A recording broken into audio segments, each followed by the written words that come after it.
So మరి మరి ఇంత చేసిన మీ మీద మరి స్కిల్ డెవలప్మెంట్ కేసు పెట్టి ఎందుకు మరి ఇంత ఇబ్బంది పెట్టారంటే వాళ్ళకి అర్థం కాకనా వాళ్ళకి ఇది చేయను కదా అందులో కూడా అవినీతి చేశారంటూ ఎందుకు అన్ని అలిగేషన్స్ వచ్చినాయి? ఇప్పుడు చంద్రబాబు నాయుడు గారు ఉమ్మడి ఆంధ్రప్రదేశ్లో ముఖ్యమంత్రిగా ఉన్నప్పుడు ఇంజనీరింగ్ కాలేజీలో విపరీతంగా తీసుకొచ్చి ముఖ్యంగా ఆడపిల్లలకి, ఎందుకంటే మాదంతా ఆ బ్యాచ్, సేమ్ బ్యాచ్, మేము అప్పుడే we started, I was in my intermediate. ఆడపిల్లలకి అందులో రిజర్వేషన్స్ తీసుకొచ్చారు, తెలుసా మీకు? ప్రొఫెషనల్ కోర్సెస్ లో ఆడపిల్లలకి రిజర్వేషన్స్ తీసుకొచ్చారు చంద్రబాబు నాయుడు గారు. ప్లస్ ఏంటి అని అంటే నంబర్ ఆఫ్ కాలేజెస్ చాలా ఎక్కువగా ఉన్నాయి, ప్లస్ కంపెనీలు వచ్చాయి హైదరాబాద్ కి. ఏమైందంటే ఇక్కడ చదువుకునే వాళ్ళు పిల్లలు వెంటనే ఇక్కడ ప్లేస్ అయ్యేవాళ్ళు, వెంటనే ఆఫ్ సైట్ అని చెప్పి వెళ్ళిపోయేవారు, ఆన్ సైట్ అని. మారుమూల ప్రాంతమైనటువంటి ఏటూరు నాగారం లాంటి ప్లేస్ నుంచి కూడా ఒక రైతు బిడ్డ అమెరికాకు వెళ్ళి తన జీవనాన్ని కొనసాగించగలిగాడు, అక్కడ సెటిల్ అయ్యాడు, తన మొత్తం కుటుంబాన్ని చూసుకోగలిగాడు, జీవన ప్రమాణాలని పెంచుకోగలిగాడు. అది ఒక విజన్. ఇవాళ సేమ్ విజన్ తోటి చంద్రబాబు నాయుడు గారు వెళ్తున్నారు అమరావతి ప్రాంతానికి కూడా. మీరేమన్నారు మేడం, మరి ఇంత చేశారు, మీ మీద ఇంకా అభండాలు వేస్తున్నారు. చంద్రబాబు నాయుడు గారి ఆలోచన ఎలా ఉంటుందంటే అండి, ఒక సామాన్య రైతు కుటుంబం నుంచి వచ్చినటువంటి పిల్లవాడు కూడా అత్యద్భుతమైనటువంటి జీవన ప్రమాణాలతో పెరగాలి, ఆ పూర్ అండ్ రిచ్ కి మధ్యన ఉన్నటువంటి ఆ గ్యాప్ తగ్గిపోవాలి అనేటువంటి చంద్రబాబు నాయుడు గారి ఆలోచన. ప్రజలందరూ ఒక ఉన్నతమైనటువంటి స్థాయిలో ఉండాలనేటువంటిది ఆయన ఆలోచన. ప్రజలు ఎప్పుడు నా ముందర చేయి చాచకూడదు, ఏ ప్రభుత్వం వచ్చినా వాళ్ళ ముందర చేయి చాచకూడదు, ఎప్పుడు ప్రజలది పెట్టే చెయ్యాలి అనేటువంటి చంద్రబాబు నాయుడు గారి ఆలోచన. జగన్మోహన్ రెడ్డి అండ్ బ్యాచ్ వాళ్ళ ఆలోచన ఎలా ఉంటుంది అని అంటే 24 గంటలు కూడా ప్రజలు మా ముందర చేయి చాచాలి, మేమేదో ప్రజల్ని ఏదో ఉద్ధరించేసామని చెప్పుకోవాలి. ప్రజల్ని ఏంటండి మీరు నేను ఉద్ధరించేది, వాళ్ళు ఆశీర్వదిస్తే మనం ఇక్కడ కూర్చుంటాం కుర్చీల్లో, వాళ్ళు తీసి ఒక్కసారి తన్నేశారంటే ఎక్కడో పోయి పడతాం. ప్రజలకేంటి మనం చేసేది, వాళ్ళు మన మీద దయ తలిస్తే మనం కుర్చీలో కూర్చుంటే వాళ్ళని మనం బాగుగా చూసుకుంటే రేపు పొద్దున మనం వాళ్ళకి ఒక మంచి లైఫ్ ఇవ్వగలిగితే will be remembered. Chandrababu Naidu గారికి ఏ కాంక్ష లేదండి, పదవి కాంక్ష లేదు, డబ్బు కాంక్ష లేదు, ఏ కాంక్ష లేదు. ఆయన ఒకటే అంటాడు, తెలుగు ప్రజలు ఎక్కడున్నా బాగుండాలి, తెలుగు ప్రజలు ఎక్కడున్నా టాప్ గా ఉండాలి, నేను చేసినటువంటి మంచిని ప్రజలు అనుభవించాలి, నన్ను గుర్తుపెట్టుకోవాలి, అంతే. నిజంగా చెప్తున్నాను. పేరు కోసం కష్టపడే వాళ్ళు ఉంటారండి.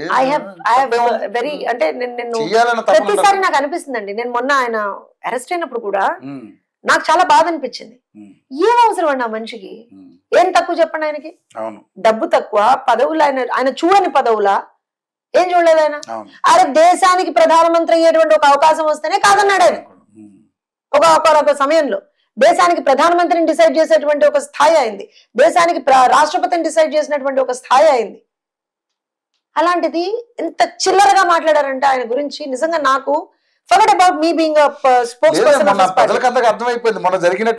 అలాంటివి జరిగినప్పుడు ఏమనిపిస్తుంది అని అంటే నాకు కూడా చాలా సందర్భాల్లో అనిపించేది, ఏం అవసరం ఆయనకు అసలు, ఎండనక వానక ఏంటండి 45 డిగ్రీల టెంపరేచర్ లో కూడా మీరు వెళ్ళారు కదా ఎలక్షన్ కవరేజ్ కి, అవసరం ఆయనకి? నిజంగా ప్రజలు ఆయన ఓటు వేస్తారు, కానీ జవాబుదారీతనం అంటారు దాన్ని. మనం చంద్రబాబు నాయుడు గారి నుంచి అంటే పార్టీలకు అతీతంగా అందరూ నేర్చుకోవాల్సింది ఏంటంటే జవాబుదారీతనం. ఇవాళ నారా లోకేష్ గారు కూడా అంతే జవాబుదారీతనంతో పనిచేస్తున్నారు. ఆయన వారి తండ్రి గారి నుంచి ఒక బ్రహ్మాండమైనటువంటి లెసన్ అది. ఇవాళ చూడండి మీరు, లోకేష్ గారు యోగలం పాదయాత్ర ఇప్పుడు హామీలు ఇచ్చారు, ప్రతి ఒక్క హామీని నెరవేరుస్తున్నారు. మొన్న ఒకళ్ళు ఇలానే ఈ తల్లికి వందనం స్కీమ్ మీద ఇష్టారీతను మాట్లాడితే వెంటనే వచ్చి కూర్చొని ప్రెస్ మీట్ పెట్టి మాట్లాడారు, ఎక్స్ప్లెనేషన్ ఇచ్చారు. ఎవరా బాబు నా గురించి మాట్లాడింది, చలో రండి నేను ఎక్స్ప్లెనేషన్ ఇస్తాను, మీరు మాట్లాడిన తప్పైతే నాకు క్షమాపణ చెప్పండి లేదంటే కేసేస్తాను అన్నారు. నా పైన తీరని ఆరోపణ చేసింది, వాళ్ళు అధికారికంగా ట్వీట్ పెట్టారు. వాళ్ళకి నేను 24 గంటలు సమయం ఇస్తున్నా. 2000 రూపాయలు నా బ్యాంక్ అకౌంట్కి వచ్చింది, నా జోబులోకి వచ్చిందని వాళ్ళు అంటున్నారు కనుక నిరూపించండి, లేదంటే ఆ స్టేట్మెంట్ విత్డ్రా చేయండి. ఈ రెండు చేయకపోతే చాలా తీవ్రమైన పరిణామాలు ఉంటాయి.